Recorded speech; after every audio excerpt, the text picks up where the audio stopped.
ভারতের সঙ্গে কূটনৈতিক টানাপোড়েন চলছে বলে জানিয়েছেন পররাষ্ট্র উপদেষ্টা মোহাম্মদ তৌহিদ হোসেন।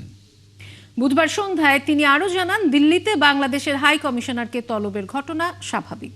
নির্বাচন নিয়ে ভারতের কোনো নসিহত শোনার সুযোগ নেই বলেও জানান উপদেষ্টা। ভারতের রাজধানী নয়াদিল্লিতে বাংলাদেশের হাই কমিশনার মোহাম্মদ রিয়াজ হামিদুল্লাহকে তলব করেছে ভারতের পররাষ্ট্র মন্ত্রণালয়।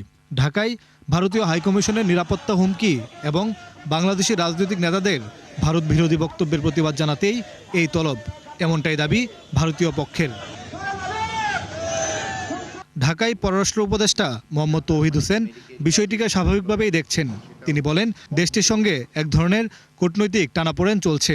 একইভাবে আমাদের হাই কমিশনারকেও তারা ডেকেছে। এটা খুব অপ্রত্যাশিত না, সাধারণত এটা ঘটে, একজনকে ডাকলে আরেকজনকে ডাকা হয়। এখানে বিষয়টা হচ্ছে যে প্রশ্নটা উনি করেছিলেন যে আসলে এটাকে আমরা অন্য একটা ফেজে প্রবেশ করলাম কিনা, এটা বলা খুব কঠিন যে আরেকটা ফেজ শুরু হলো কিনা। কারণ আমাদের তো এটা বাস্তবতাকে মেনে নেওয়াই ভালো যে আসলে তো ওই সরকারের শুরু থেকে আজকে পর্যন্ত টানাপোড়েন তো আছে ভারতের সাথে টানাপোড়েন ছিল। এটা মেনে নিয়েই আমরা সবসময় বলে আসছি যে আমরা একটা গুড ওয়ার্কিং রিলেশন চাই। তো আমরা চাইলে সেটা যে হবেই এমন তো কোনো কথা নেই। সম্প্রতি বাংলাদেশের নির্বাচন নিয়ে কিছু মন্তব্য করেছে ভারতীয় পক্ষ। বিষয়টি নিয়ে বেশ কঠোর জবাব দেন পররাষ্ট্র উপদেষ্টা। এদিকে সম্প্রতি বাংলাদেশে কোনো নেতা ভারত বিরোধী বক্তব্য দিয়েছেন।